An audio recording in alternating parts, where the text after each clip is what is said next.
Só o começo que não tá dançando, tá? Olá, pessoal. Uma parte importante aqui, ó. Primeiro, os caras quando começaram a botar fogo lá embaixo da água, a água ferver, soltar vapor para tudo que é lado e aproveitar aquele vapor para fazer alguma coisa, para fazer um êmbolo se expandir e com um mecanismo qualquer quebrar pedra, girar uma esteira, fazer a coisa acontecer, né? Os caras começaram a perceber uma coisa. Eles gastavam lá botando fogo no carvão e geravam uma certa quantidade de calor.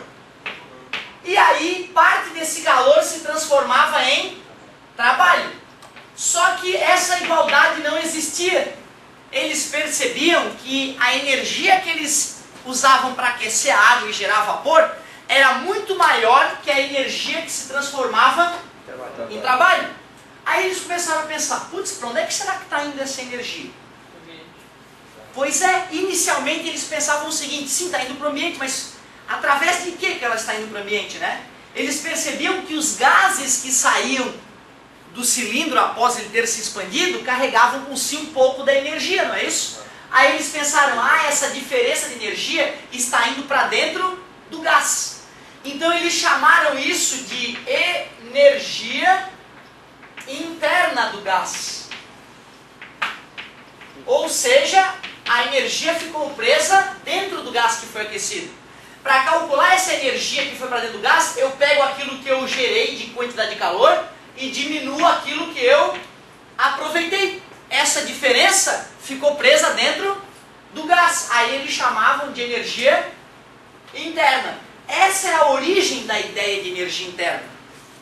Porém, hoje nós sabemos que os gases são compostos de moléculas, né, que ficam... Lembra? E matematicamente, com a ajuda de Avogadro, químicos e físicos e matemáticos, nós descobrimos uma maneira para calcular essa energia interna do gás. Energia interna essa, que é do tipo... Que tipo de energia? É essa presa nas moléculas, que tem massa e velocidade e se movem. Cinética, parabéns. Aí, ó, vê se concorda comigo. Gás frio, né? Aí esquentou. Concorda que aumentou a energia cinética das moléculas? A gente chama essa energia de energia interna. Realmente, né? Está dentro do gás, né? Concorda comigo? Certo? Eu não gosto de escrever a primeira lei da termodinâmica dessa maneira. Eu não gosto de escrever. Essa aqui é a primeira lei da termodinâmica. Termodinâmica. Vocês concordam que essa lei, na verdade, é só o princípio da conservação da energia? Está sendo aplicado? De repente fica mais fácil entender assim, ó. O calor que eu jogo para um gás, uma parte se transforma em...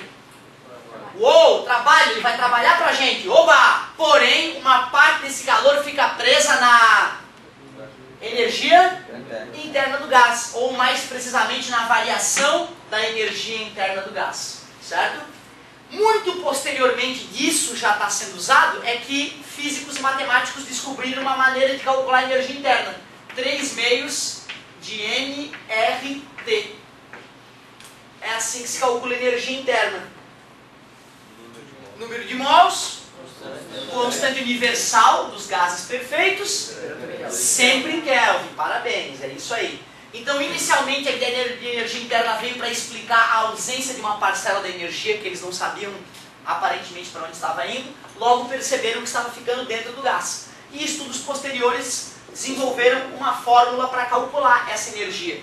Aliás, se eu quiser a variação, é só usar a variação da temperatura, concorda comigo? Se eu quiser o ΔU, é só eu fazer o ΔT do gás, né?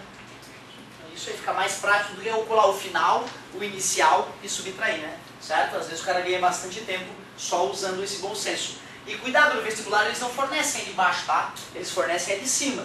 Fornecem essa aqui também, desse jeitinho. Fornecem a fórmula do trabalho do gás, mas não vão te lembrar que se a pressão é variável, calcular isso eles não vão te lembrar, certo? Beleza, cara. Então estamos com as bases da termodinâmica já assentadas. É isso aí. Pois não, fica à vontade. Vai para dentro, vai para onde essa energia vai? Cara, ela vai para o meio ambiente, cara. Isso aqui é a loucura, bicho.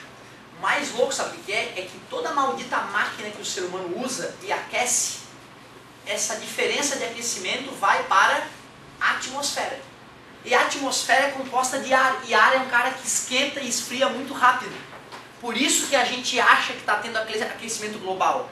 Mas não é aquecimento global, a gente já viu disso, é aquecimento local. As grandes cidades que têm milhares, milhões de carros funcionando, indústrias funcionando, essas máquinas todas elas aquecem. E se elas continuarem aquecendo, elas derretem, não é isso? Então a gente tem que pegar o excesso de calor que não foi aproveitado e jogar fora. Mas o que é jogar fora? É jogar no rio que passa do lado da indústria, é jogar no ar que circula em volta do carro.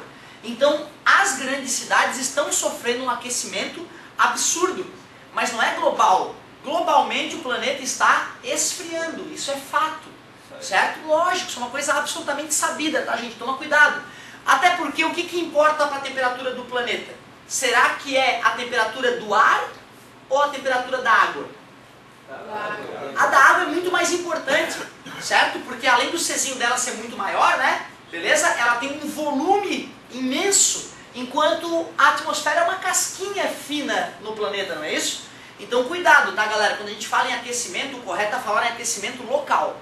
Então os grandes lugares, né? Aqui, a região aqui na Grande Florianópolis vai sofrer um aquecimento, com certeza, certo? Porque tem bastante indústrias nas regiões, tem um número de pessoas razoável aqui perto.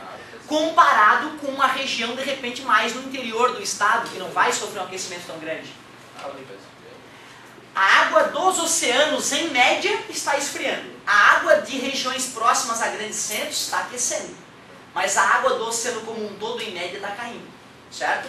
Ou seja, alguns especialistas até sugeririam que estaremos entrando mais uma vez no iniciozinho de um futuro período glacial. Certo? Vocês devem lembrar que a Terra já passou muito antes do ser humano estar na brincadeira, né? A Terra já passou por temperaturas maiores do que a atual e menores, muito menores que a atual. Tudo bem? A Terra já foi mais quente, já foi mais fria, várias vezes antes do homem brotar.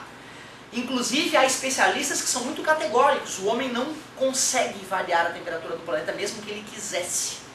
Mesmo que ele quisesse, ele não consegue variar por conta própria a temperatura do planeta. O que determina a temperatura do planeta são outras trocas de energia que o ser humano não consegue controlar. E a principal delas é o nosso querido Sol. O Sol é que é o rei da brincadeira, né, cara? Certo? Então, realmente é um pouco bizarro tu pegar e imaginar que nós aqui estamos aproveitando de maneira diferente o calor do Sol e isso está influenciando drasticamente a temperatura do planeta, né? É um pouco delicado isso, certo? Resumindo, não se sabe exatamente o que está acontecendo no planeta ainda. O que se sabe é que, em média, ele está esfriando e, localmente, ele está esquentando. Como alguns aquecimentos são próximos ou levam calor para algumas geleiras, então está havendo derretimento de geleiras. Em alguns locais, em outros locais, as geleiras estão crescendo. Certo? Enquanto em alguns lugares as geleiras estão minguando, em outros lugares as geleiras estão se expandindo. Beleza? Então, talvez o ser humano esteja desequilibrando localmente o planeta, que pode ser extremamente danoso e perigoso, né? Mas agora, aquecimento global é um erro, certo? Aquecimento global e achar que é o gás carbônico que o ser humano está colocando na atmosfera que está gerando esse aquecimento também é um erro, certo? Até porque naturalmente existem processos naturais que geram muito mais gás carbônico que o próprio ser humano, beleza? Mas muito boa as colocações aí, podem ajudar vocês até numa eventual redação. Pessoal, aproveitando esses segundos finais de aula aqui, só um último detalhezinho. Dá uma olhada. Sobre isso que eu acabei de falar com vocês, ficou claro que toda máquina térmica, para poder funcionar, tem que funcionar entre duas fontes de energia. Uma que a gente chama de fonte... Não? Fonte quente, obrigado. E a outra que é a fonte fria. A máquina sempre vai funcionar entre essas duas fontes. E o que a máquina vai fazer, por exemplo, se ela for uma máquina térmica do tipo quente? Como assim, professor, máquina térmica quente? São os motores. Uma máquina térmica quente, pessoal, ela pega a energia da fonte quente, transforma uma parte em trabalho e esse excesso que não foi transformado joga para a fonte fria. Então eu vou chamar de QF, para não confundir com o Q, calor da fonte quente. Vai, como é que calcula esse W, esse trabalho? Calor da fonte quente, aquilo que eu recebi, menos aquilo que eu joguei fora. É isso que eu aproveito. Faz sentido? A única diferença de máquina térmica quente para máquina térmica fria, que são os compressores, mais genericamente os que usam compressores, certo?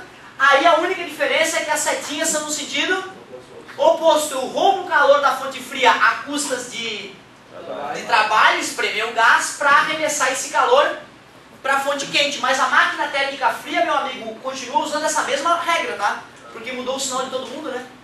Concorda comigo? Então é a mesma coisa que não mudar o sinal de ninguém, beleza? Só que quando os caras começaram a comprar as primeiras máquinas a vapor que existiam, vocês lembram quem foi o inventor da primeira máquina a vapor vendável? Um cara que a gente fala o nome dele direto, toda aula a gente fala o nome dele, para a unidade de potência.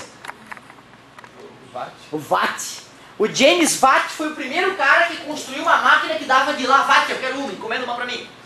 O Watt, cara, revolucionou o mundo, é o pai da Revolução Industrial. Imagina, o cara de repente do nada, ninguém sabia de motor, de nada, de repente o cara abre uma bodeguinha ali na esquina que tu vai lá, paga uma grana pro cara, o cara te dá uma máquina que tu instala na tua fábrica e tu manda embora 3 caras. E a máquina vai lá quebrar pedra sem ter que alimentar os caras nem nada. Só paga um cara para jogar carvão lá na caldeira. E a máquina, 24 horas por dia. Cara, aí o mundo ficou do jeito que tá. 1750 na Inglaterra, né? Estamos. É isso aí. Galerinha, só que aí começou a ter um problema. A galera tava gastando muito carvão para poder fazer pouco trabalho. Aí os caras começaram a pegar no pé dos projetistas. Ô, Vati, essa tua máquina é uma merda, cara. Esse mês aí eu gastei 2 toneladas de carvão, não trabalhei porra nenhuma. Tu arruma essa porcaria, cara, quero uma máquina melhor. Ou seja, eles estavam querendo máquinas que trabalhassem mais por menos energia. E como é que se calcula o rendimento de alguma coisa nessa vida? É lucro sobre investimento, é sempre assim, certo? O rendimento é esse, lucro sobre investimento. Lembra lá do meu amigo? R$1.000 ele investiu, um mês depois ele tinha 1.200. Vendeu a ação da Petrobras, ganhou 200 investindo, 1.000. Se tu divide dá 0,2, que é o mesmo que 20. Quem é o lucro esperado numa máquina térmica? É o trabalho. Qual é o investimento? É o carvão, ou seja, o calor da fonte quente, né, que vai gerar esse calor, é o carvão, no caso da Revolução Industrial. Então o rendimento de uma máquina térmica pode ser calculado assim. E a segunda lei da termodinâmica nos lembra que o rendimento de uma máquina térmica jamais será, nunca será 100%. Nunca, nem que seja o ciclo de Carnot. Nem que seja o ciclo de Carnot, beleza? Já continuamos então na próxima aula de Física B, galerinha. Muito obrigado pela atenção, bom recreio para vocês. Se puder arriscar um exercíciozinho dessa parte aí para fixar o conteúdo, eu agradeço.